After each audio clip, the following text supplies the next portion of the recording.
full on confession, I am not doing an asylum today. It's witchcraft.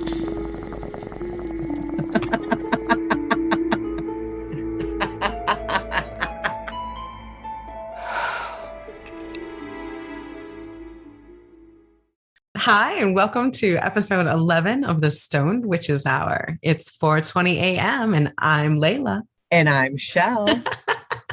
And we're high. And we're high. I looked up the Independence State Mental Hospital and it's bullshit. I found the same blurb paragraph about hauntings and screams identical on 15 different websites, and I could find nothing else. No firsthand accounts, no nothing. Just kind of like that blurb advertising their museum and their like old wing.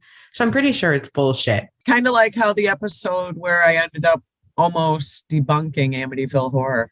Right. But even with the Amityville Horror, there's a shit ton of stories you could tell. Like people say they had stuff or this experience or this happened. Right. With this one, I couldn't find any firsthand accounts. I mean, I found that line that said people had them, but I couldn't find any. Right. So I ended up, it killed me, but I ended up dropping it. I put in so much time researching in it and I could, but anyway.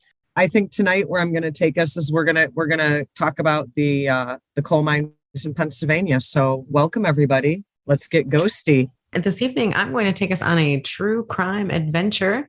I know I said I was going to take us to an asylum. I lied. I am instead. Is it that you lied or that you were high and forgot? It's actually because they suck. So while I was looking around, I stumbled upon a true crime story that I really wanted to tell. It's kind of recent, which is not, as you know, I like to go a little further in the past, but this one happened in 2006. And we're going to explore the scream murder of Cassie Stoddart in Idaho, in Pocatello, Idaho. Ooh, well, it sounds like we've got a good episode coming up. We'll go to Idaho. We'll go to Pennsylvania. We'll get high. How can you go wrong? We'll smoke lots of good weed. Oh, yeah. So hang out with us witches while we smoke enough weed to kill a rhino, as one of our favorite anonymous listeners says. I still love that guy, and I love that quote. If you are still listening there, friend, smoke it like a rhino. I am. Smoke like a rhino. I don't know. I smoke like a something. Actually, his quote was, he smokes enough to kill a rhino. That's a lot of smoke. That is a lot of smoke. Yeah, he is my kindred spirit in the smoking world. There you go. We both like to smoke enough to take down large mammals. Your pot bowl twin flame. My pot bowl twin flame. There you go. I wonder if he's a stuffer and a shover. Chelle, don't. We're talking about shafts enough this evening. Let's not go there. We do have a not safe for work on this podcast, but we should also let people know that we have the humor of immature 12-year-olds. Yeah, but with the spin of late 40s, early 50-year-old females. There you go. Yeah. So completely inappropriate is what you're saying. Okay. So you know how I always say that I am old-fashioned, tried and true, glass pipe, blah, blah, blah. Glass pipe. That's your answer to everything. Glass pipe. My glass pipe theory here. So I was at a store yesterday and happened to see some stuff catch my eyeballs. You know that newfangled trend of the silicone pieces? Yeah. Mm-hmm. So I picked me up, and let me tell you, part of it was the price, $9.99. You can't beat a pipe for $9.99. Wow, that's a good price right there. That's an excellent price. I don't care what it's made out of, wood, ceramic, glass, whatever. For $9.99, when you need a pipe, rock it. Take what you can get for that price. Mm-hmm. So this is a beautiful green, and it has a lid. Oh, how cute. It has a lid. Oh, I like a lid. A lid is nice. I think it was between the fact that it was green and black and the fact that it had a lid, that half sold me right there. And then after I got it, I'm like, oh my God, it's got a carb. This thing is like rubber and has a carb. No, I'm impressed. Shit. So this is what I got yesterday, and I'm already in love. How easy. Nice and easy to clean. You don't have to worry about it breaking in your bag or your pocket. It's got a cap. Well, and also when I put it in my pocket, I don't have to worry about, oh shit, did I get it all the way out? Am I going to fucking burn a hole in my pocket, lose my half my weed that's in my pipe? Right, exactly. Or then have stinky pocket. The lid, I was like, the lid. And I thought, when I saw this, I was like, I've always wanted to try it. Their bong is good. And it has a lid. I love the lid. How often do you want to go like hiking or something and you want to bring a bowl, but where are you going to put it? You can't bring a packed bowl with you, but if it's got a lid, that's nice. Well, that's what I'm saying. If you pack a full tight bowl, which we all know that I'm a super packer, like I'm an overpacker. I'm like a stuff and shove. You're all dainty putting it in there, and I'm just like stuff and shove. So when you got a big fatty packed, and then you need to put it in your pocket, you're not gonna lose a flake, because I'm a waste not want not, and I'm telling you, if I drop a tiny little flake, I bend over and pick it up and put it back in. Same, unless it's carpet. Well, as we know. Yeah, that still hurts me. Same. But so yeah, I'm very happy with my new silicone piece. I love that silicone pipe. I am talking to Wazoo, the grand Wazoo of Wazoo Glass, to replace my Woody pipe, my Gandalf Woody. Considering that he's a fucking amazing artist, it's awesome. I cannot yet afford to get one of his bubblers though. So that's on the list. Someday I will get a bubbler, but we are definitely replacing the Woody because that is my favorite pipe of all time. It's perfect. I like his style better than the typical like birchwood looking pipes you see. He definitely puts a better flair on it. Oh man, it looks fantastic. I cannot tell you how many times people saw that pipe and were like, what kind of wood is that? Like, nope, it's glass. Yep. And he makes them with cute little mushrooms on them, little caterpillars and little bugs and stuff. They look foresty. They do. They're so great. They look foresty. I love them. Everyone should have it. And they smoke fantastically.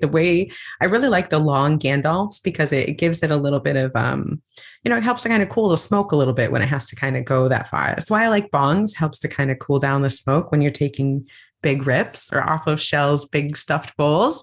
And so you need, you don't want the smoke to burn your throat so much. So it was nice having that extra stem. So, well, to all of our listeners out there today's public service announcement brought to you by Chelle is if you smoke anywhere outside or off your property, you need a silicone pipe with a cap, because you can't go wrong with a silicone pipe with a cap. You will not break it. You will not lose your weed.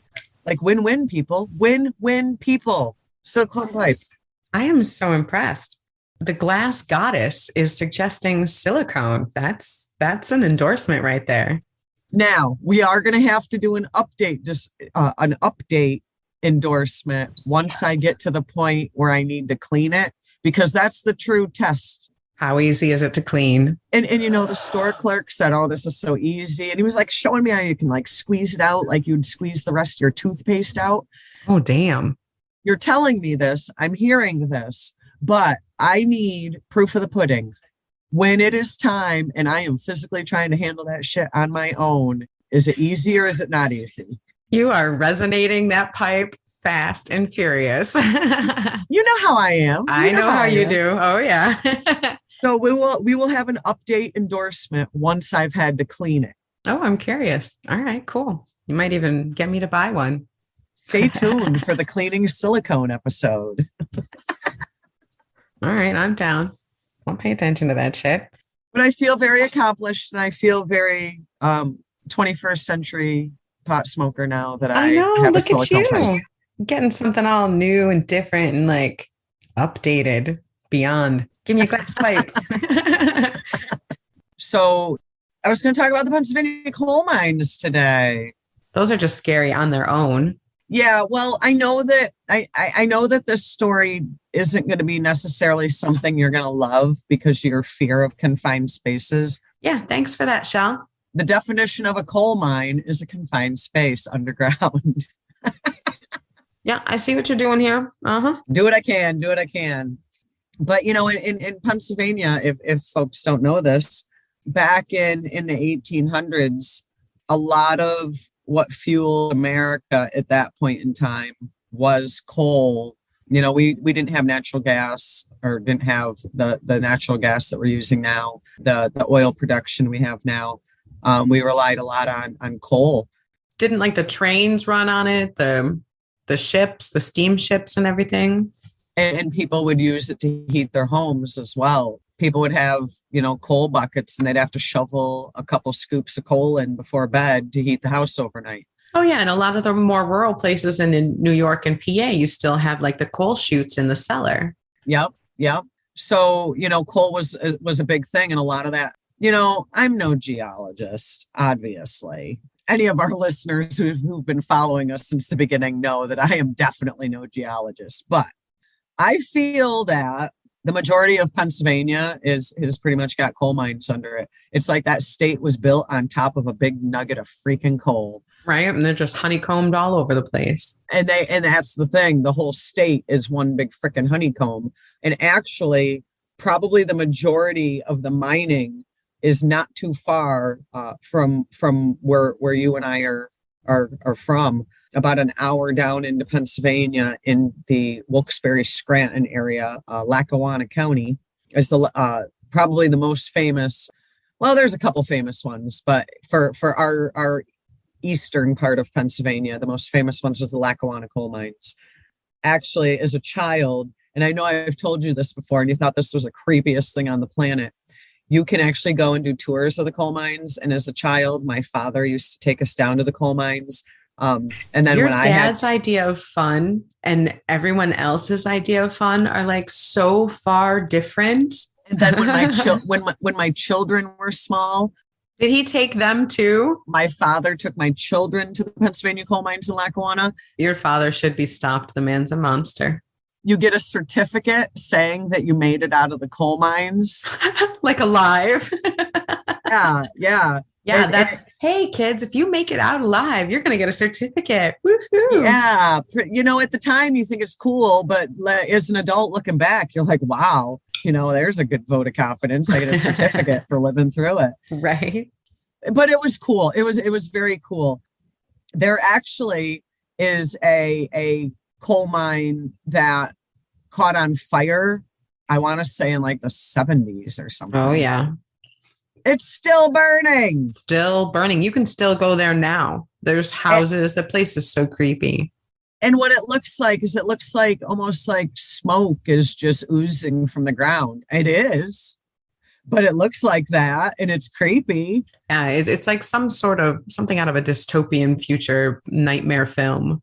And it's just randomly happening in Pennsylvania. And there's nothing they can do about it. They say that it's going to keep burning for like the longest time. Basically until it burns all the coal. You know, we could have probably heated America for 20 years on that freaking burn. That's a good fire. Yeah, that is some kind of fire.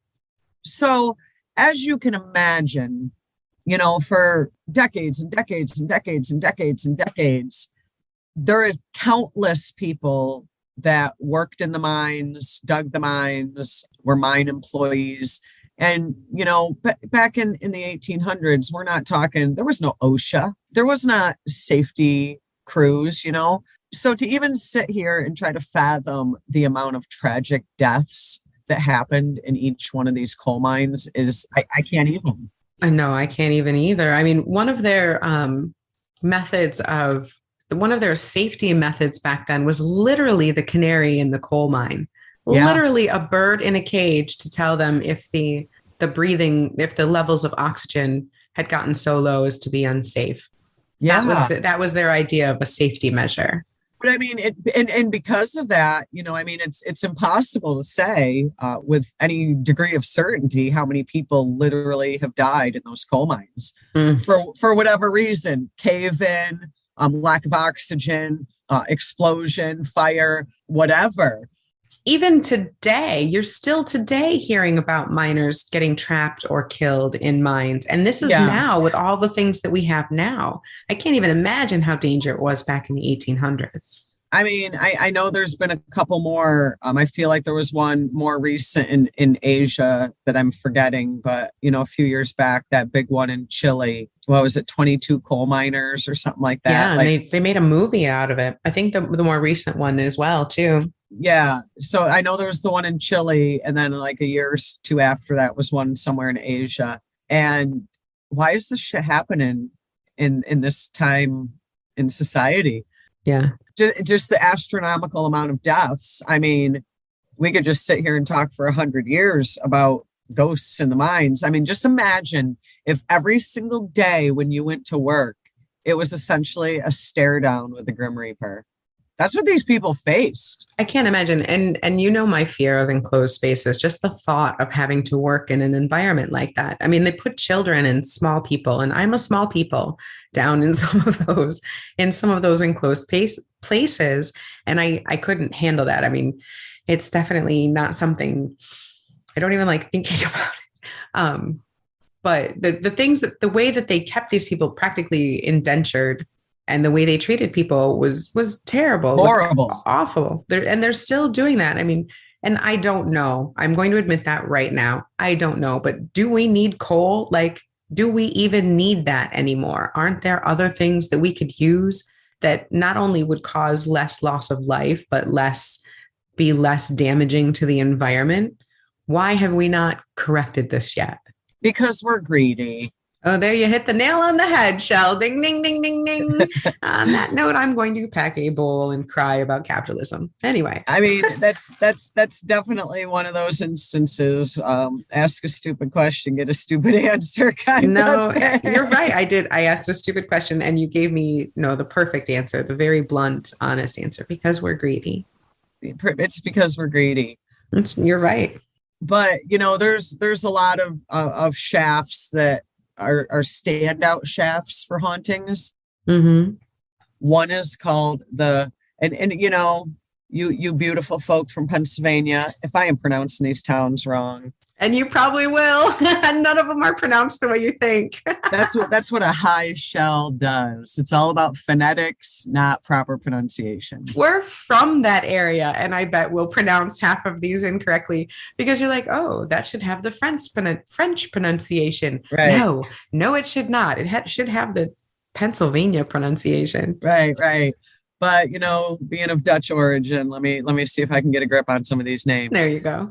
So, one of the shafts that, because, basically, if you think of a honeycomb all around the state, there's these specific shafts, endpoints, as you want to say. I'm not going to make any shaft jokes. I will stay away from those as much as I can. I'm trying not to make any shaft jokes. I'm just high enough. I'm not so high that I'm going to do it. So there you go. It's okay.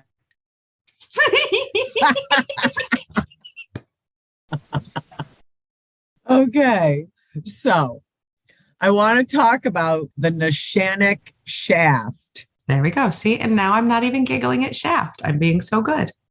And it is located in the Neshannock Township, which is in Lawrence County. And I'm sure PA. If we are saying Neshannock incorrectly, we'll get an email, I'm sure. We will. Maybe from one of our good friends like Tom and Mike. Yes, please do. Tom, Mike, if we are saying Neshannock incorrectly, shoot us an email. Check out their podcast, Storytime with Tom and Mike. They're two lifelong friends who entertain themselves and you with stories of their lives, crazy theories, and general idiocy. We'll be on their show on March 25th. Or Tom's going to be on our show here in a few weeks, so you can correct us then. Correct us on our Pennsylvania Dutch names. So, in the fall of 1898, so just about 100 years before my son was born, it was reported that there was a ghost of one of the miners haunting that particular mine. Now, these people go to work every day in life or death situations to feed their families. These are hardworking folk. This ghost that they see would enter the mine with his pick and his lamp every night. And he would work the mine. His little ghost self would work his little ghosty ass off and work the mine all night. So even dead, he couldn't get a break from the mine. He had to go in there every night with his little pick and mine some coal. Yep. And then he would emerge from the shaft each dawn and then vanishing Wow. into thin air. Spend your afterlife working your shitty job.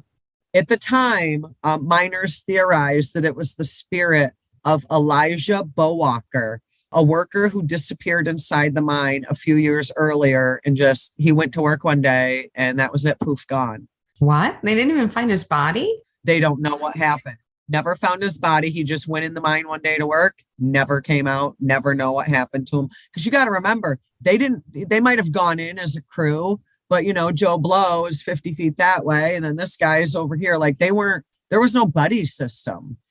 So Elijah goes down the shaft and he goes off on his own to go mine coal and no one ever finds him again. They never found anything. Poof, gone. When did they start seeing his ghost? A few years later. But here's the bitch. For some reason, they believe that he was murdered. Wow. So not just a disappearance, but possibly potentially a murder. So it doesn't necessarily, and they were never able to kind of pinpoint either way. But because there was no known explosions, there was no cave-ins, there was no body. It's not like he just lost oxygen and dropped dead and was like there, like poof, gone without a trace. Which is what led them to say, well, maybe it was murder because, no cave-in, no explosion, no flooding, no dead from, lack of oxygen, whatever. You don't just poof gone. Although I have my own theory that, the dragons came and had him as a little snack and then like kind of burrowed back into their little corner. Yeah. So that's my theory, but different episode. There you go. Hey, it's as good as any. That would explain why no body was found, crunch, crunch, gone. Exactly. But here's the crazy thing. To this day, there are many people who believe that the Summit View Drive in Neshannock Township is still haunted. It is kind of situated along abandoned mine entrances that were first obviously built in the late 1700s, early 1800s. And one of the local legends is that near the mine entrance in the mid 1900s, like about 1950, 1960s-ish, group of kids playing in front of the entrance. And all of the kids, it wasn't just one kid heard this, they all heard blood-curdling screams coming from the mines. And when they went and told their family, who then, how towns are, rural towns, you tell one person, the whole family or the whole town knows by dinner time. Before they got done telling the story, neighbors 3 blocks over knew. So everyone theorized that the children were potentially hearing the anguished cries of Elijah Bowalker being murdered.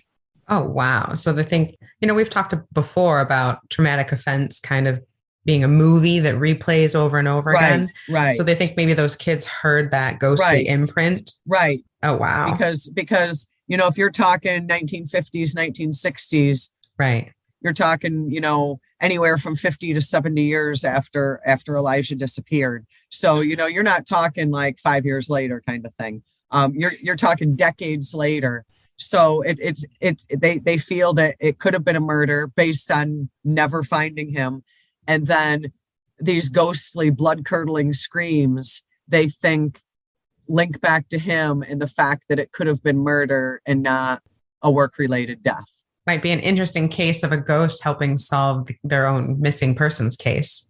But I think the thing that grabbed me, I'm going to talk about a couple other mines down there, but this particular snippet story caught me because every night you see that ghost at the entrance with his lantern and his pick going in, and every dawn you see that ghost coming out of that entrance and vanishing into thin air. That guy doesn't know he's done working, man. You're done. Have you ever done something so often that you can't get it out of your head? You're constant day and night. You're just thinking it. And that's what he's doing. It must have been that kind of job. And maybe he died so suddenly that he's just doing that same thing over and over and over again. His soul, his spirit never broke the cycle between life and death. And I feel like this poor guy's soul feels like, all right, it's morning, got to get up and go to work. Yeah. And he's just stuck there. Wow. But then it seems like once he's in there, the townspeople are hearing him relive his murder every day with those screams. Oh, wow. Wow. What would cause someone to be trapped like that? That's sad. And it could be that horrific instant out of the blue death. Right. Right. So surprising, like you said, that he doesn't know he's dead yet. Right. He still is just going to work, and he just happens to be going to work on his last day every time. Right. Like Groundhog's Day. Ugh. Oh, like the shittiest coal miner Groundhog Day ever. Yeah. So, I want to hop over to Bellevue Shaft, another shaft. This one's in Scranton, about an hour or so south of where we're from. So you're saying Pennsylvania has multiple shafts? Lots of shafts. They're long. They're very long shafts. All right. Now listen to this fucked up statistic.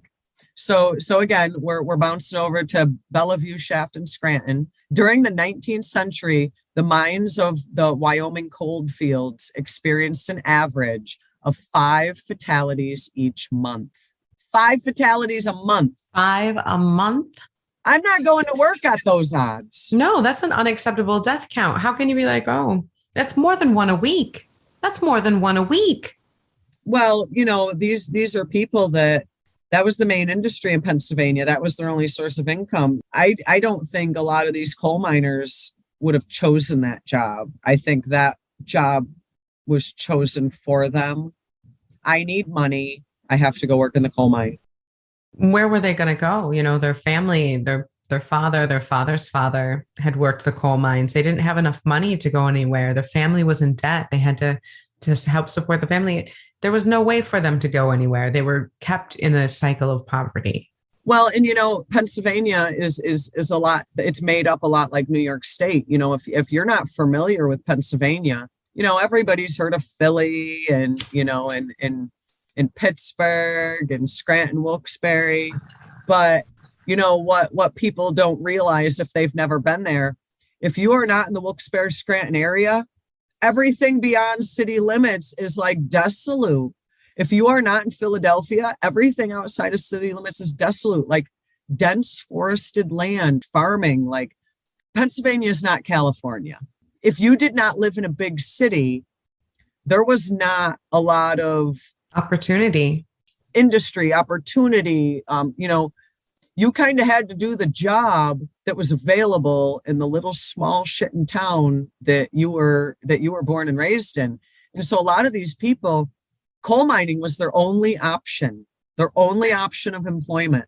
The education was bad there. The opportunities were bad there. They were pretty much kept there.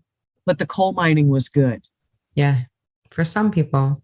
So, 5 fatalities a month, that was kind of... They just accepted that. That's just the way it was. They just accepted that. Wow. And records showed that in 1872, there was 67 fatalities. Now, 52 weeks in a year, 67 fatalities. That's well more than one a week. Yeah. Yeah. And in 1877, there were 40. In 1879, there were 59. Wow. This is all just in this one shaft. That's awful. That's awful. That is not a good shaft.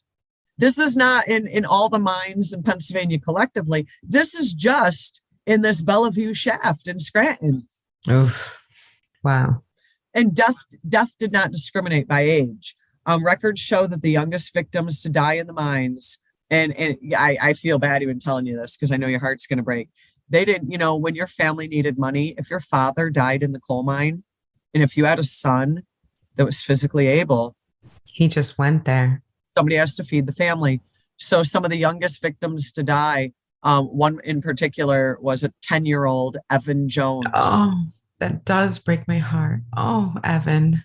He was killed November 1st, 1879. There was also a John Murray, who was 11, Joseph Narney, who was 11. These people. Those poor absolute babies. Those poor babies. There was a Noah Morgan, who was 12 and died in a mine on Christmas Eve. Oh, no. Oh, that poor baby. So, these weren't just adults. These were children as well. Yeah. Again, that little people, I think there's a predominant number, like you said, if the primary breadwinner died, they would go to the next able-bodied male very often, and the Right. smaller the better, to be honest. They liked Because they could kids. fit. Because they could fit. That's right. And you know, we just talked about the guy in the other shaft, Elijah, there, that, like, you know, he might, his spirit was so shocked at the death that he's still there. Right. Imagine being a 10-year-old boy Oh who my doesn't really, goodness. they don't even understand the gravity of this job. No, no. With all those children dying, you know, over those couple of years I mentioned, we're talking at least off the top, you know, there's just that shaft alone. Over, you know, a short period of time, less than 10 years, a couple hundred people died in that shaft alone, including a bunch of children. The sightings and the voices and the apparitions got so bad that in 1872, the Scranton Republican did a report on the hauntings of the Bellevue shaft. And according to the miners, the ghosts seemed to be roughly 6 feet in height. They kind of were made of like a white, smoky, vapory substance. Oh, wow. Your traditional, like, ghosty, misty vapor ghost. Ghosty ghost. Like your typical, atypical Hollywood style ghost. And what the Scranton Republican reported in their newspaper article, they quoted miners as saying pistols were fired at them. And although many shots passed through him, he seems invulnerable to pistol balls. He has frightened the mules and driven the men from their chambers, threatening individual persons, and produced a general consternation among the workmen. So basically, there was one particular ghost who was basically trying to scare people out of the mines. Terrorizing people. And they shot at him. Is that, you know, I hear all the time about people from Florida trying to shoot at the tornadoes trying to shoot at the hurricanes and everything. Is shooting at a ghost kind of like trying to shoot at a storm? I know I'm high, but what do you think you're going to accomplish shooting a ghost? Right? I mean, doesn't everybody know? But even back in the 1800s, everyone knew that ghosts were not corporeal. Like there was no body there. Why would you shoot at it? I don't know. I don't understand the logic there. I also am high and I still don't get it. I don't know. Maybe that's why I don't get it. Maybe they weren't high enough. Maybe That's they right. weren't high enough. I mean, I regularly see white misty clouds floating around me and I don't shoot at them. You know, I kind of look at, you know, if you look at it from a witchy point of view, which is obviously not the point of view these folks were looking at it from. Right. But if you look at it from a witchy point of view, when I hear this little snippet story, the first thing that comes to my mind is someone was killed in that mine and is trying to save people from going in and is scaring them away. Trying to scare them out. You know, kind of the get out. You're, you know, don't come in here. This is a dangerous place. Back off. Yeah. Whereas a good non-ghost believing folk are looking as that as a threat, because it said right in the article they found it as a threat to their individual person. I'm not sure I believe that twist of the story. I almost tend to think that spirit was trying to warn them off from working in the mines. Well, you might be right. You might be right. You know, and they just took it in the opposite context.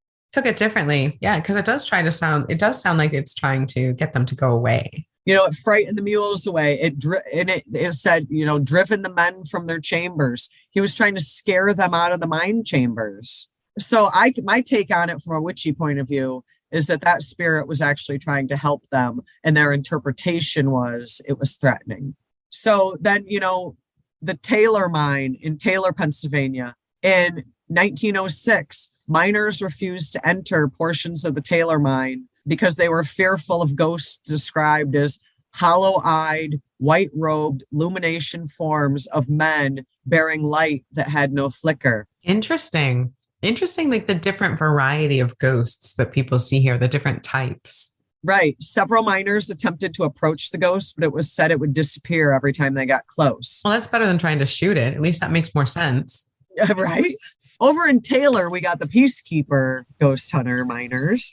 But yeah, they were actually eager to try to get to the bottom of the haunting mystery in Taylor. And a number of the miners stationed themselves around the perimeter of the haunted chamber because they basically wanted, I don't know if they thought they were going to like capture it and have a conversation. Like we're surrounding you, ghostly figure. Like, I don't even know what the end game was with that one. But the ghost did appear floating around the ring of miners and then vanished. And again, this was also reported by the Scranton Republican. And according to the Scranton Republican, the doubtful ones were now convinced and fled the mine in terror forever. Interesting. So maybe this one's trying to scare people away too. Right. And then, we kind of bounce over to the Black Diamond Colliery in Luzerne County. And this one, these miners were definitely more fearless. And they kind of had if this is haunted, we got work to do, you ghosties do your thing because we got some coal to do. So there was a miner that ended up being confined to his bed after shock from seeing a ghost, because part of that fearlessness was disbelief. Oh, right. So they were like, this isn't really happening. And so this guy walked up to it and got so scared, he ended up being like bedridden. Where, some of the other shafts, you have these ghosts that are terrorizing the miners and driving them from the shafts. This guy is like, meh, you do your thing, I'm going to do my thing because you're not real. Well, that didn't work out for him. So he ended up, being confined to his bed because he was so in shock when he, for himself, saw one with his very own eyes. So all the townspeople then assumed that it had to be a scary ghost if big old Mr. Rough and Tough got scared into his bed. Yeah. Yeah, right. Scare the biggest guy in town and a lot more people are going to believe you. And his name was Anthony Stensky. And this was in 1912. And he worked at the Black Diamond Colliery, but he was found unconscious on the floor of the chamber. And he later claimed that he's seen a ghost whose fingertips glowed with fire. What the hell? Oh, that sounds like a coal mine ghost for sure. And they called it the Flaming Phantom, and it scared so many workers at the mine that they actually shut down for a day because no one wanted to see the apparition that Stensky had seen. So skeptic Stensky sees this flaming finger apparition, but he's not the only one. Other people have seen this same thing. Wow. And then then everybody got scared because if they didn't see it for themselves, they were freaked out by the fact that Mr. Rough and Tumble Stensky was freaked out. Yeah, if the skeptic sees it and is scared, so scared that this rough and tough guy is bedridden, that would scare me. I'd be scared. But isn't it kind of weird? So, some of these coal mines are, we're kind of bouncing around shaft to shaft here, but, one of... Okay, on the next episode of Chelle and Layla Go to Pornhub... I have been so good. I have been sitting over here smoking my bong, being so good. Every time you said shaft, I just grinned to myself and I said nothing. And now we're bouncing shaft to shaft. Okay, sorry. All right. I've now put the adolescent boy in my brain in timeout. Go ahead. So, in one chamber, how about we'll move to chamber. We'll call them chambers, but thank you. I appreciate that. Everybody knows we're talking shafts. One is a miner who goes to work every day. One is a ghost you can't shoot through. One is a flamethrower. What is going on down here? Is there something? I mean, I guess it makes sense. But not every shaft is seeing the same type of visual apparition. There's a difference between a coal miner ghost going to work every day and freaking fiery fingertip guy. You know what I mean? Yeah, I do. And there's also a difference between that and like your average, rocking chair in the attic bedroom ghost. I mean, right. I mean, coal mines themselves kind of look like the depths of hell. So is it that? Is it the environment? Is it the abuse these people went through? What is it that makes these apparitions so scary, so hell-like? Well, in 1913, bouncing over to the Chickasaw mine in Kittanning, Pennsylvania, in the Pittsburgh Daily Post on March 10th, 1913, the article read, "Men refuse to work in ghost-haunted mine. Apparitions frighten miners and runs trip of loaded cars to entrance." I don't blame them. These things were happening so often in every single shaft across the state. Right. It was making it into the things like the Pittsburgh Daily Post, the Scranton Republican. Like, this was actually making news at the time. It was happening enough that it was disrupting work, and it was causing work stoppages, and that itself would be news. And then to find out what's causing those work stoppages, I imagine it was quite the sensation. So, here at the Chickasaw mine, they would get loaded, the little coal cars on the little coal train. They would get the cars loaded with coal, and then all of a sudden they would just randomly tip over and all the coal would be dumped all over. And listen to this. And this is why I'm fascinated. The Chickasaw mine, what was printed in the Pittsburgh Daily Post was, men rushed from the mine with terrifying stories of an apparition of a half man, half beast carrying a luminous dinner pail and going chamber to chamber, ordering them to quit work. Whoa. The men did not seek a second warning and were reported to have dropped their tools and fled on the spot. Well, shit, I wouldn't wait for a second warning either. I'm sorry, a ghost with a glowing lunchbox comes and tells you it's time to quit work. You fucking quit work. Now we move to a different shaft, and this guy's half man, half beast carrying a dinner pail. I'm just fascinated that the ghost stories from every chamber across the state, they're seeing such visually different apparitions. Yeah, groups of rough and tumble coal mining guys from coal mining families are seeing a half man, half beast, and everyone that was working that day described the same thing. Right. That's wild. Right. This isn't like one guy crying wolf or nothing. This is like groups of workers, townspeople. Right. They're like the guys from Armageddon. Yeah. Right? These are badass motherfuckers getting scared to death. No, wait, those were oil drillers. Sorry, coal miners. But are they all called roughnecks, or is that offensive? I'll have to look that up before I put it in the podcast. I don't know. But, I just, there's more mines, there's more shafts, there's more stories, there's more hauntings.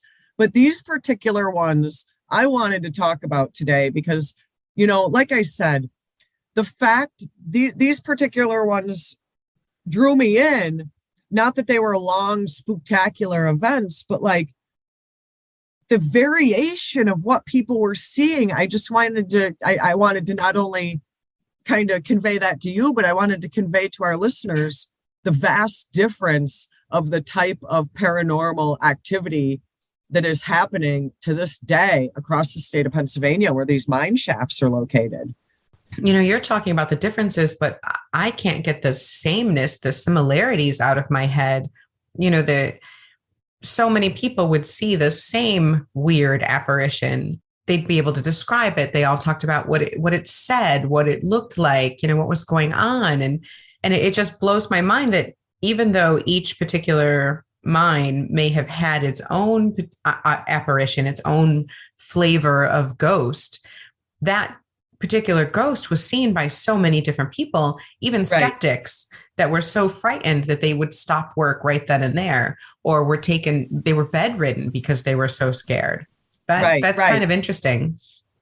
But, I mean, I think that every coal mine, every shaft, every chamber in the state of Pennsylvania, in my opinion, has to have some sort of, however minimal, activity based on the mass quantities of fatalities that happen in every one of those shafts and chambers. Yeah, that's wild. And just because, there's a lot of different theories on types of stone and things in the earth, and just digging into the earth like that has to, like you said, it's honeycombed. What type of vortexes or what type of things have we created there that might trap energy or might hold energy there? Right. Absolutely. Or have released, like that dragon movie we were kind of talking about, like what did we dig into that we didn't understand maybe? We talked a little bit at the beginning, and I didn't necessarily focus on that for my story today, but there is also the shaft that's still on fire. I can't even imagine what that town is like, because that town had to be abandoned. It is abandoned. I think there are still one or two people or families, one or two houses that are still occupied, but I believe most people got bought out and had to leave. It's just too unhealthy. But I get the vibe of almost like an East Coast ghost town. Mm-hmm. Very much so. I think they try to keep people away from there now.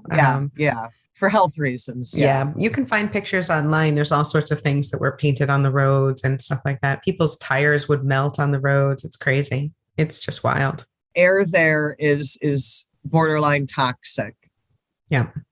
But I definitely think it's a cool place. I've always been fascinated by the Pennsylvania coal mines due to my father taking me there when I was a child. Yeah, due to your dad's interesting idea of a good time. I have my certificate of authenticity. So yeah, if you're a East Coaster, if you're from the state of Pennsylvania, the Commonwealth of Pennsylvania, check out the coal mines, man. If you're in for a good spook, and if any of our listeners do go to the Pennsylvania coal mines, if you have an experience, shoot us an email. I'd love to hear a personal experience from one of our listeners from the coal mines, because I'm very intrigued by the variety of apparitions. Oh gosh, yeah. Maybe for our next, it happened, it haunted to me. I love that. It haunted to me. It haunted to me. Maybe on our next, listener stories episode, we'll read your haunted ghost tunnel shaft, ghost coal mine shaft. I don't know, your haunted coal mine stories. So yeah, send them on in if you've got them. If you're going to ask people to send in stories about their haunted shafts, then I'm going to ask for stories of your haunted boobies. Yes, we want all of the haunted stories. Send them in.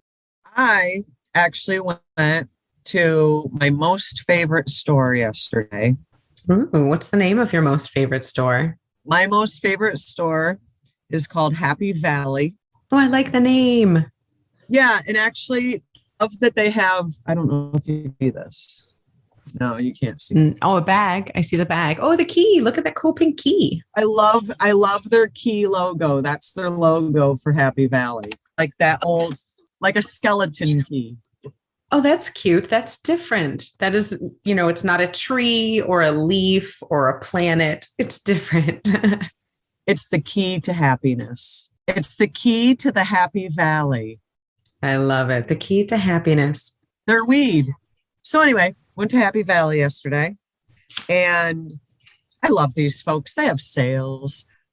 I got some white wedding, which is always a good standard. You always love the wedding. And I got super lemon haze. I love anything lemon. And here's the thing I would like to say about the white wedding and the super lemon haze. Currently, they are the High Times Cannabis Cup of Massachusetts 2021 first place winners, both of them. So they're both a good strain, a good, what's that? Terpene? Trying to use my good words. They're a good cultivar. They're a good cultivar. Good cultivar.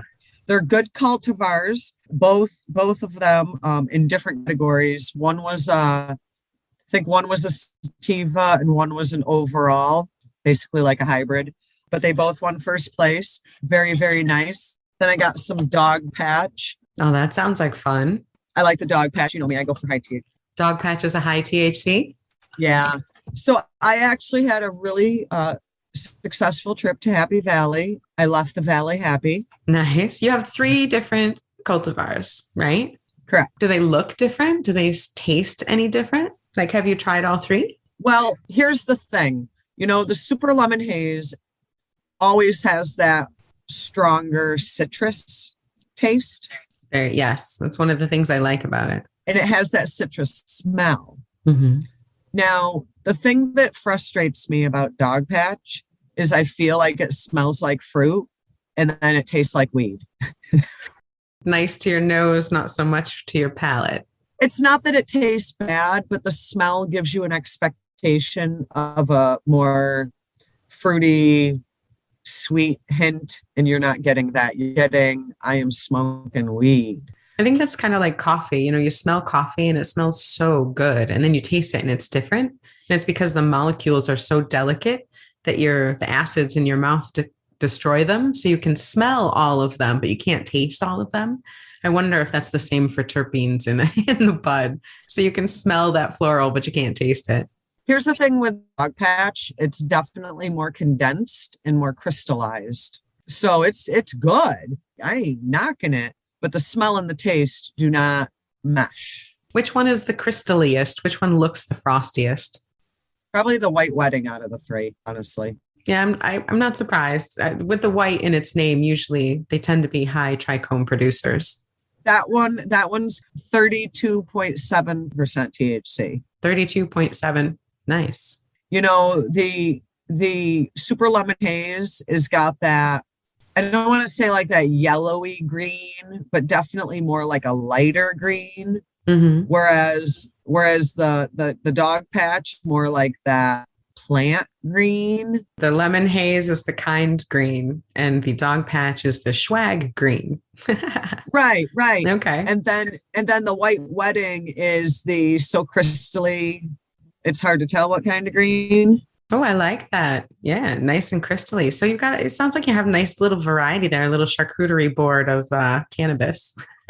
Well, I like to get variety. When I go to the store, I'm going with this mindset: productive smoke and melt into the couch smoke. Because, right now I might want melt into the couch smoke, but tomorrow afternoon I might want productive smoke.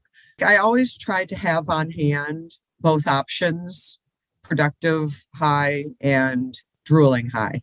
I agree. I think I actually do the exact same thing. I grow my own, so I have quite a bit on hand I usually try to grow 2 or 3 different cultivars at a time because I don't like being stuck smoking the exact same thing for months on end. I do often get delivery from my favorite place, the gas station. Little shout out to the gas station, serves the Inland Empire. But when I look for something, I do look for the same thing. I want something usually for pain management, and relaxation is a big one.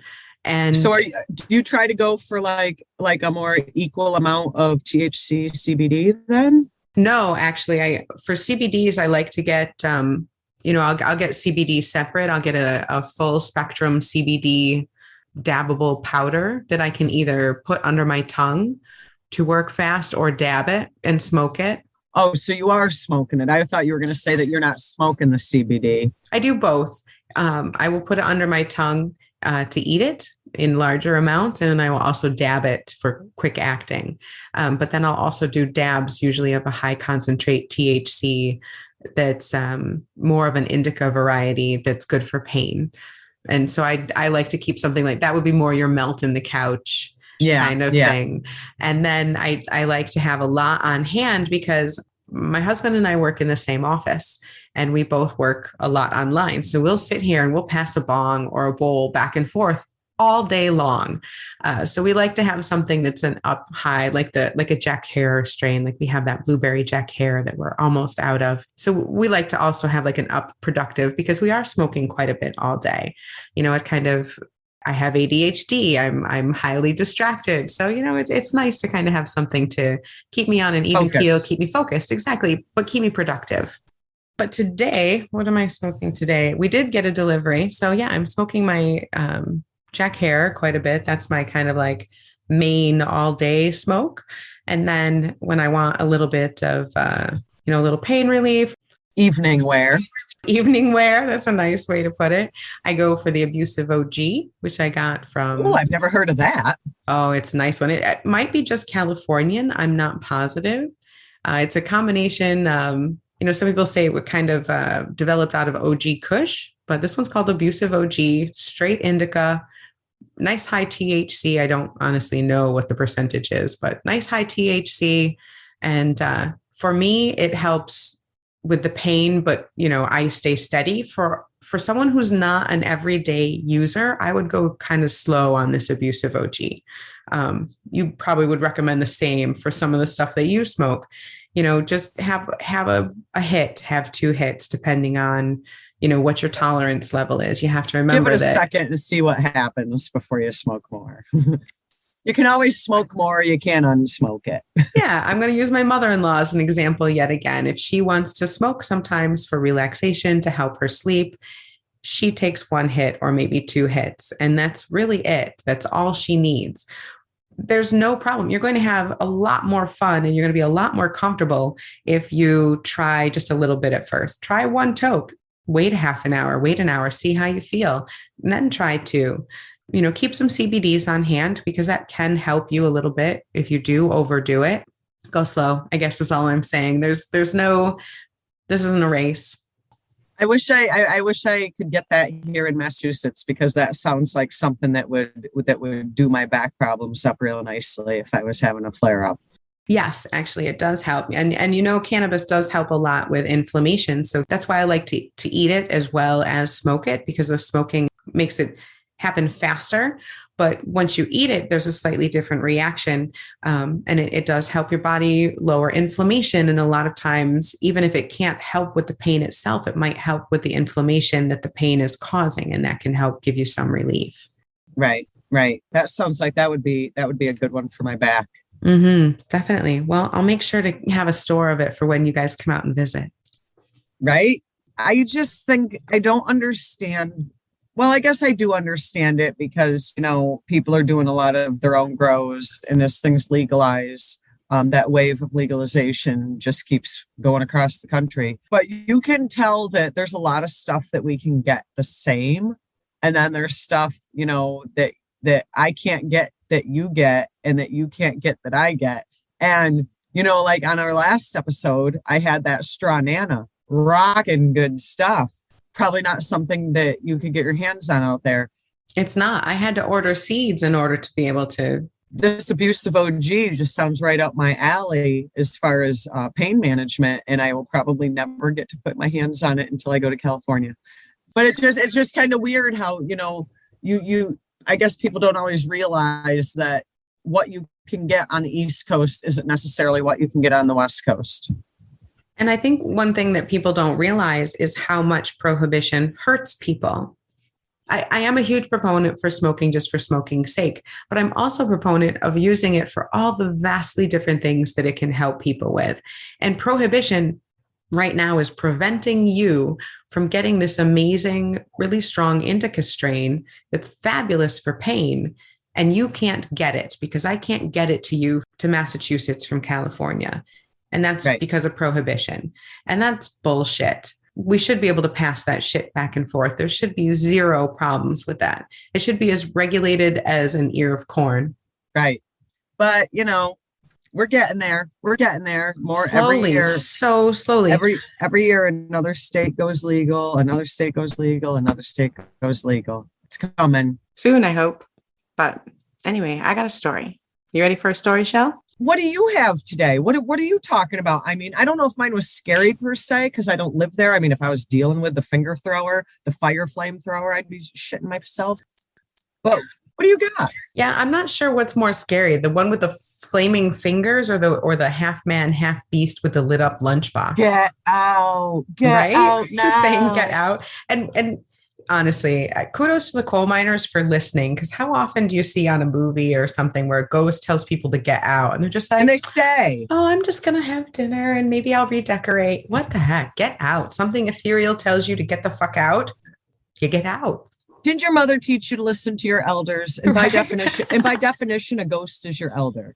Just by definition, a ghost is your elder. Listen to your mother. More than likely an ancestor. Listen to your ancestors, people. Yeah. Yeah. All right. So what I've got today, actually, I'm going the true crime route today. So we're going to go with less paranormal and more just how shitty sometimes people can be. So this one should be good. I'm intrigued. I actually am, because, people are people, man. Right. So I did not do the asylum, not because I hate asylums, but because the particular one I picked sucked. Dear listeners, she hates asylums. I do hate asylums. I think they're awful, but that's not why. That's really not why. I swear that's not why I didn't do it.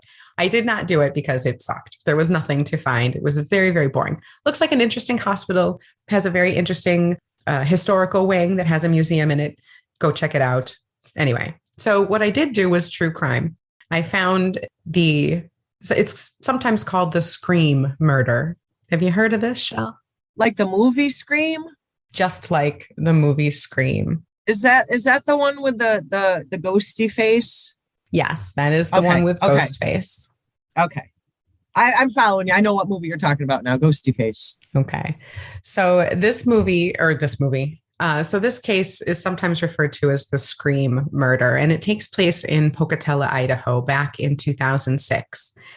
And it's very sad. I went back and forth on whether I was going to use the names of the perpetrators of this crime. And I am going to. I'm going to use their first names. They wanted fame. They decided they wanted fame. And anyway, we'll get there. But I'm going to use their names because they're around all over the place anyways. So 2006, Pocatello, Idaho. There's a young woman, 16 years old, high school student named Cassie Stoddart. She is, by all accounts, great girl, straight A student. She's really nice. She's friendly to people, very responsible. So this is September. It's a Friday morning, Friday, September 22nd in 2006. And it's a typical high school morning for Cassie. She's at her locker getting ready to rock another straight A day. She's going to make out with her boyfriend of 5 months, Matt Beckham. And then later she's going to house sit that weekend for her Aunt Allison and Uncle Frank. Total girl boss shit, right? She's got this. Sounds like a normal kid. Right, exactly. Very normal. Everything's great. At 8:28 that morning, Cassie is filmed by her classmate, Tori Adamczyk and Brian Draper, as she's getting books from her locker. Tori and Brian were aspiring horror filmmakers from school, and they were friends with Cassie, and more so with her boyfriend, Matt. Later that night, Cassie goes to her aunt and uncle's house, which is just a few miles away from the house that she shares with her mother, her stepfather, her older sister, Christy, and her younger brother, Andrew. So she's not that far from home. And this is a nice house and like a 2-acre lot. Her aunt and uncle had actually moved from California to Idaho just like a year before this. And this was like their dream home. And they decided to go away for the weekend with their 13-year-old daughter. And Cassie had often babysat for them. So they asked her if she would babysit the house, if she would house sit for them and watch their animals in the house. And she's super responsible. So they felt very safe having her take care of the house. So while she's there, she had gotten permission to have her boyfriend come over, as any teenager would do. And so her boyfriend, Matt, comes over and brings his friends, Tori and Brian. They decide they're going to watch some movies. Tori and Brian were kind of looking more for a good time. They were hoping maybe there was going to be a party or something. They don't want to watch Kill Bill Volume 2. They decide they're going to leave and go to the movie theater and watch a movie, Pulse, I guess, in the theater. So after a couple hours, they'd arrived, they had a tour of the house, and after a couple hours decided they were bored and they left. So a little bit after they leave, Cassie and Matt are watching the movie, cuddling on the couch, and some of the power goes out. Not all of it. There's a few things on in the house, but it's like the power goes out to the house. Like intentional, or there was a bad storm? They're not sure. It just kind of seemed weird. They had been hearing some strange noises, like occasionally they'd hear a crash or something. And the dog was acting odd. It kept growling at the door that would go down to the basement. So they were already a little on edge. And then when the lights went out, and it just seemed to be a few lights in the house, they were really freaked out. This is, around 9:30, 10 o'clock, which is getting close to Matt's curfew. So because of this, they decide to call Matt's mom and ask if he could spend the night there. Cassie's scared and he's trying to be chivalrous. Mom, of course, says, "You are 16. No." But if Cassie really is scared, she can come to our house and stay. Cassie says, "No, I told my aunt and uncle I would stay here. I really can't shirk my duties. I have to stay." So she decides to stay. And some of the lights came back on and things seemed to be quiet. So around 10:30, 11 o'clock, Matt's mom came, picked him up, and they left. As Matt's leaving with his mother, he called his friend Tori to let him know that he was leaving Cassie's and to see what they were up to. Maybe they could come over later. Tori's whispering back and says they're busy. And Matt asks Tori why he's whispering, and Tori says it's because they're still in the movie theater. So the next day, Saturday morning, it's the 23rd of September. Matt goes over to his friend Tori's house. So he and Tori are hanging out, spending the day together. Matt's trying to get a hold of Cassie. He's calling her, he's texting her. There's no answer, nothing. And so he's getting increasingly agitated. Is she upset with him because he wouldn't stay? Like, what's going on? And he asked Tori to drive him. Tori's the only one of the friends that has a car or a license. And Tori says, no, he can't drive him out there because he doesn't have much gas left. He's barely out of gas and he needs it to get to and from school and to and from work. So he really can't. Understandable. Right. So nobody hears from, he doesn't hear from Cassie on Saturday. Unfortunately, I'm about to tell you the reason why Cassie never answered the phone on that Saturday. So after Matt calls Tori and says, hey, you guys want to come over? And Tori's whispering and he's like, no, I can't come over. I'm in the movie theater. Then he leaves and Cassie goes back to the couch and keeps watching Kill Bill. Then she hears noises in the basement again. There's like a couple crashes and the lights go out again. And for whatever reason, whether she was sleeping or she was too scared to go check, she never goes downstairs. And then a short time after the lights go out, 2 costumed figures wearing masks, holding knives, come up from the basement and they slam a door trying to get her attention. And then they go into the living room and they brutally attack her. The crime is quick, it's violent. And when it's over, she had been stabbed 29 or 30 times. 12 of the wounds would have been fatal on their own. And the wounds all came from 2 different knives.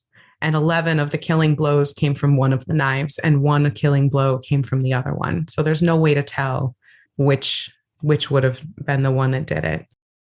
And she was left there in the floor. And unfortunately, you can find pictures of that online too, if that's. Wow. Sunday, September 24th, the aunt and uncle return home from their weekend trip and their 13-year-old daughter heads into the house. And she's at first a little weirded out because the door is unlocked, but nothing. She doesn't think too much of it and goes inside.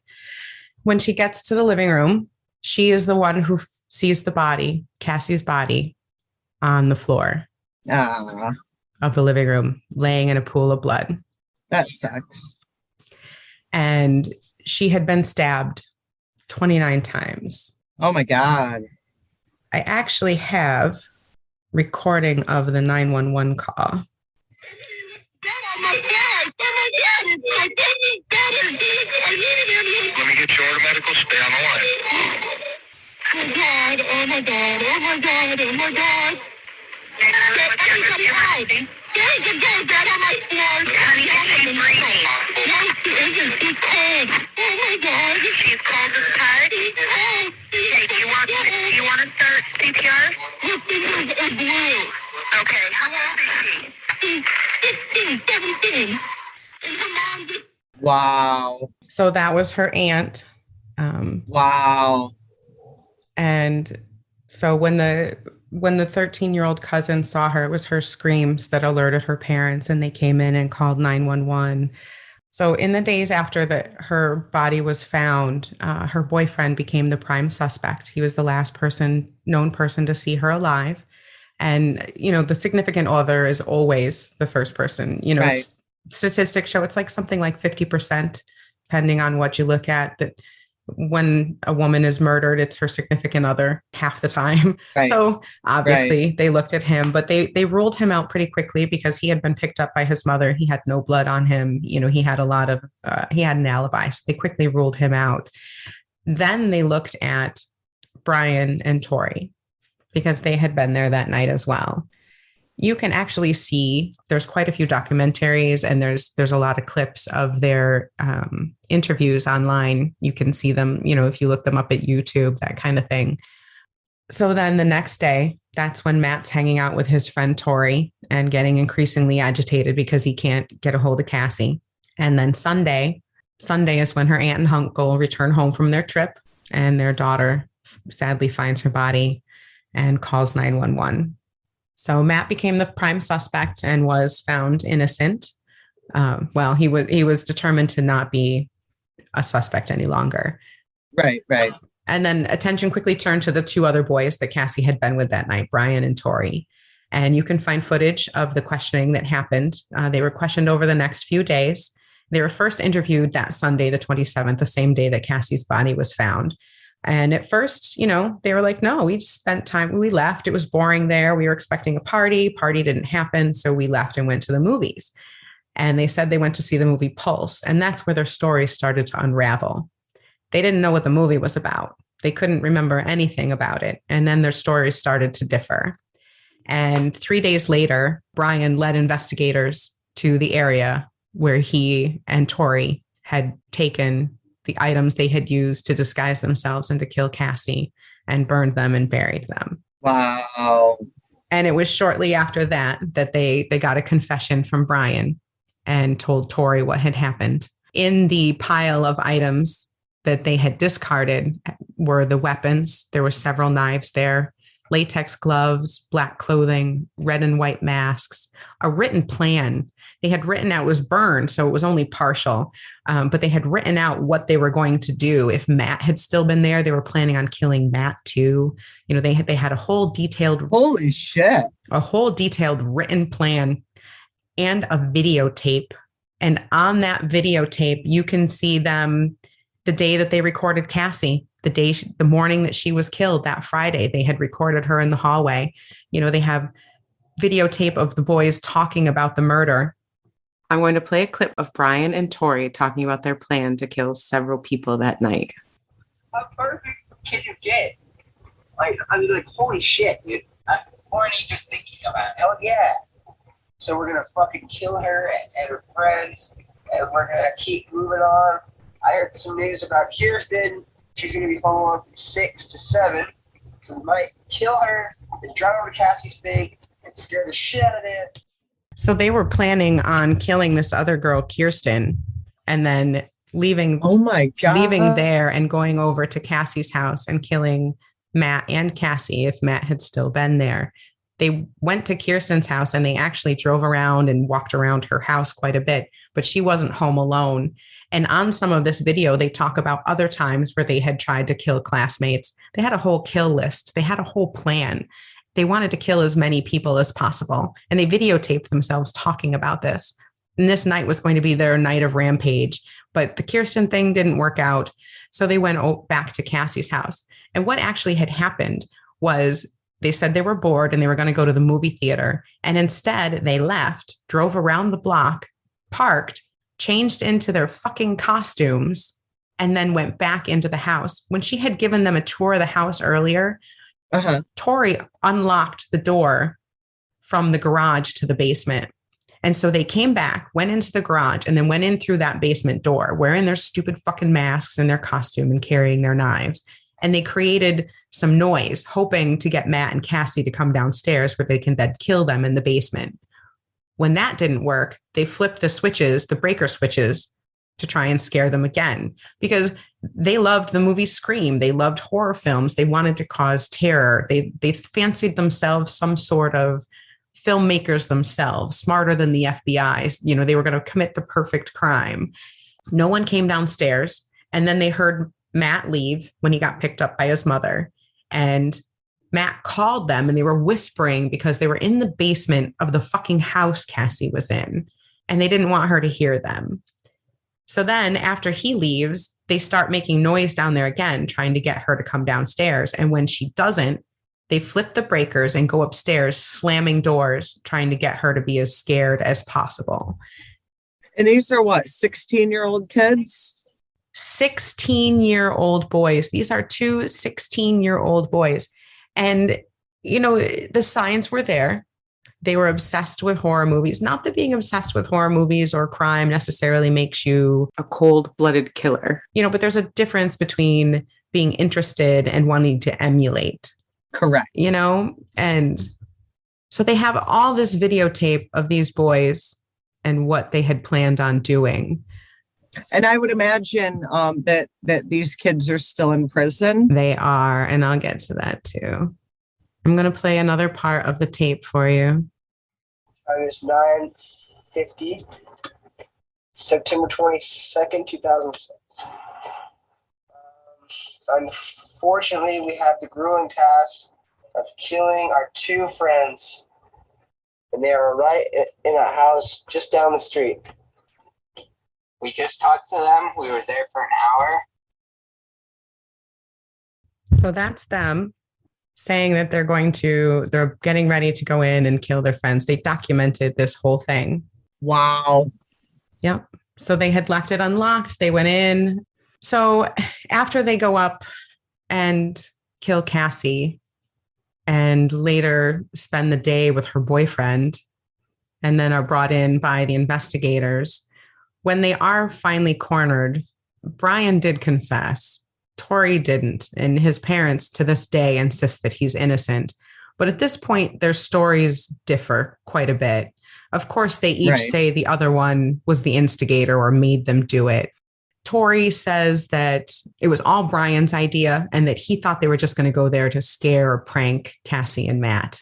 Brian says that Tori charged up the stairs at Cassie and began violently stabbing her, and then told Brian he had to do it and that Cassie was already dying.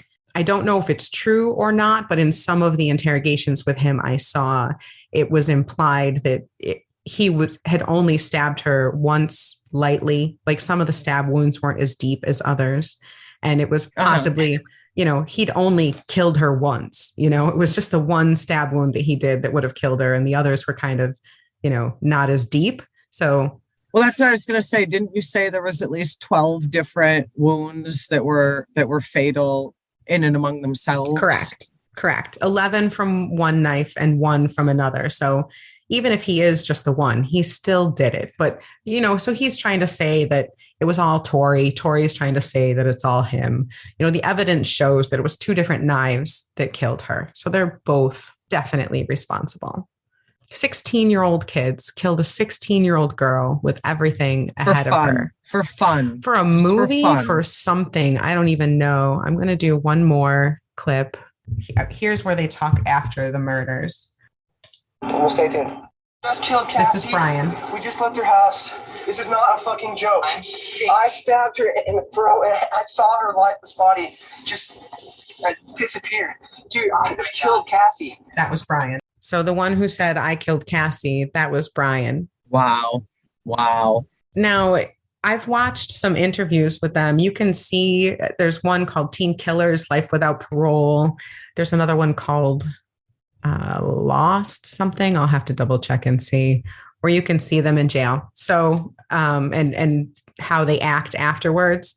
Brian now does admit to responsibility. He does admit that, poor decision, poor impulse control, bad idea. Tori still says he's innocent. And Tori's mother has even written this really not great book saying how innocent he is and how he got screwed over by the system. What happened was they were both charged, obviously, because of this overwhelming evidence. They were both charged. Brian's trial, because of the brutality of the crime and the fact of how premeditated it was, they were tried as adults. Brian's trial began in the beginning of April 2007, and Tori's began May 31st, 2007. They both had the exact same charges, 1 count of murder in the first degree and 1 count of conspiracy to commit murder in the first degree. Wow. So Brian's trial was over very quickly. April 17th, 2007, Brian was found guilty of first-degree murder and first-degree conspiracy to commit murder, mostly because he had already confessed, and he's the one who showed them where the stuff was. The video. Yeah. Quick, overdone. Yep, did it. Tori's trial took longer because, again, he tried to say that he didn't do any of it. It was all Brian's idea. Total innocent babe in the woods. And they did read transcripts of some of that video that I played for you. And, obviously did not go over well. So they were both found guilty, same charges. June 8th, 2007, Tori was found guilty on the exact same charges.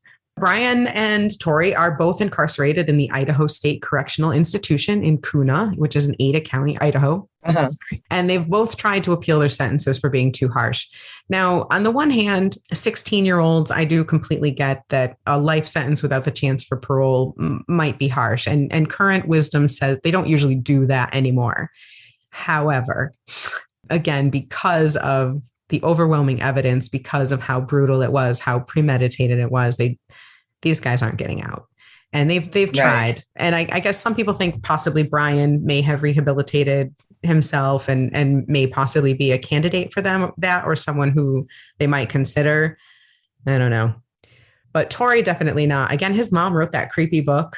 He says he's innocent. If you watch some of the mannerisms between him and his parents, they answer for him. They talk over him. It's really weird. It's not great. Wow. As for Cassie and Cassie's family, her aunt and uncle still own the home. They can't sell it. They've tried. No one will buy it. They redid the living room, but they said they can't go in there. Well, yeah. Even I saw an interview with the Uncle Frank, which was done in October of 2014. It was in the Idaho State Journal. And he says that their dream home had turned into the world's worst nightmare. They had thought it was going to be perfect. And instead, just barely a year after living there, this happened to their poor niece. And his wife lost her job afterwards. She became depressed and was on a lot of medication. His stepdaughter, the 13-year-old girl who had found poor Cassie's body, she had a breakdown. She attempted to commit suicide. How devastating for this family. And well, you got to figure, this was only 13, 15 years ago. 2006 is when it happened. Yeah, 16 years ago. Yeah. My heart goes out to that whole family. And her brother, Cassie's brother, his name's Andrew. He was just a year and a half younger than her. He said he always looked up to her. They were like best friends. They'd always been close. And he says it's still hard. And he was featured in an interview as well, just a few years ago. And he says that it's not something that they've ever really gotten over. And he says he will never forgive the killers. You could. I couldn't. No, I couldn't either. There's a couple quotes of his. One says, Andrew says, quote, again from the Idaho State Journal. He says, "We love her. It's always going to be a part of us. It's not like it's ever going to go away.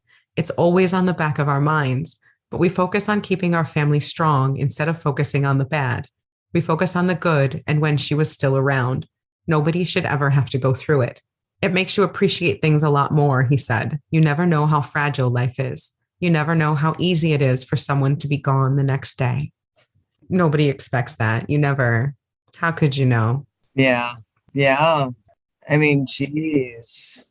Yeah, that's my super sad true crime story of Cassie Stoddart, who, by all accounts, was just amazing.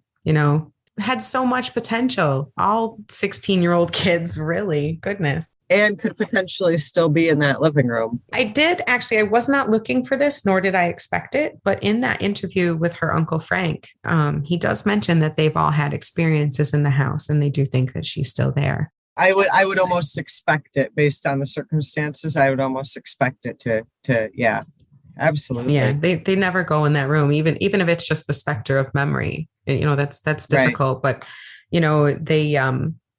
he says in that article, it does say that they've all had experiences seeing her in the house. So I don't know if that's good or sad. The whole thing is just sad. Right. It just sucks. It just all sucks. Yeah. Well, there you go. The Scream murder. So, and fuck those dudes. I almost called them dickhead and asshole throughout the whole thing. That's pretty shitty. And, it hasn't, in the whole grand scheme of a life sentence, after 16 years, they think that they've fulfilled their penance. You know what I mean? Right. They're still here. And one of them hasn't even accepted or, for someone who wanted to have fame and wanted to be known. He sure as hell is avoiding it now. Exactly. And I get the fact that they were kids, and sometimes kids' brains are different than adults' brains. That's why we try children differently than we try adults. But damn, really? Especially if even after 16 years, he can't accept responsibility for the fucked up shit that he did. No. Yeah. He deserves nothing. Yeah. Time does not heal all wounds. No, fuck that. And this is definitely a case where time does not heal all wounds, especially 16 years. He hasn't even been in jail. He's been in jail now about the same amount of time that she was, quote unquote, allowed to live on this earth. And that's just not enough. No. You wanted your fame. You can have your fame in the Idaho State prison system. Exactly. I'm with her brother, Andrew. Seriously, fuck them. No forgiveness. Yeah. But at the same time, look forward and remember how precious life is. Hug the people that you love. Tell them you love them. do the thing, eat that fucking candy. If that's what you want, do the things that you want, Right. take that chance. Smoke that bowl. Smoke that bowl, buy that good bud, just do it. Right? Because Just do it. Just do just it. do it. Let's do it. We like to watch Guga. You ever watch cooking videos on YouTube? No, not really. Oh. We watch alcoholic drink making videos on YouTube. Fun. No, we watch steak cooking videos with Guga. He says, "Let's do it." I love it. We watch the tipsy bartender. Oh, the tipsy bartender. I like that. Yeah. So thank you for listening to episode 11 of the Stoned Witches Hour with Layla and Chelle. Next week at 4:20 a.m., we'll be bringing you some witchy, weedy weirdness.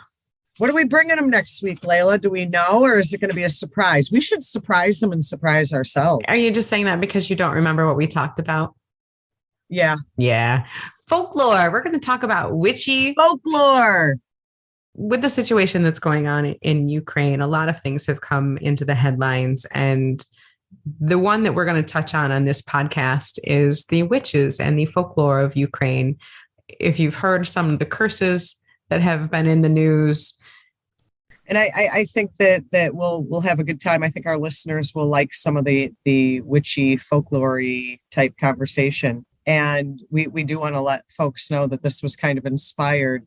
This episode was inspired by what we like to look at is the curse dealt out by the civilian of Ukraine to the Russian army involving her sunflower seeds. So that kind of is what inspired us. And we are definitely we're going to talk about some Ukrainian folklore. And the village where every other woman is a witch. Yep. Wait, is that my village? I think that's my village. There's a village. That's right. No, your village is where every woman is a witch. Right. But, we wanted to touch on folklore. We wanted to kind of focus on some Ukrainian folklore because we do want to give out some of our well wishes and our thoughts and prayers to the folks of Ukraine. Absolutely. Strength to them. Right. Next episode is going to be folklore, focusing on Ukraine, Pennsylvania Dutch, and some West Coast folklore as well. There's folklore in the West Coast? Oh, yeah. You're going to have to educate me on this. Well, we'll see you next time, guys. Stay high, stay hippie, and let's get ghouly next episode. Stay stony. We'll see you at 4:20 a.m. at the Stoned Witches Hour. I love that. All right, later. Thanks for listening to the Stoned Witches Hour with Chelle and Layla. If you like what you heard, please rate us and consider giving us a review. It really helps the show out, and we'll definitely take a toke of the kindest bud in your honor. Check us out on the podcast Storytime with Tom and Mike on March 25th, wherever you get your podcasts.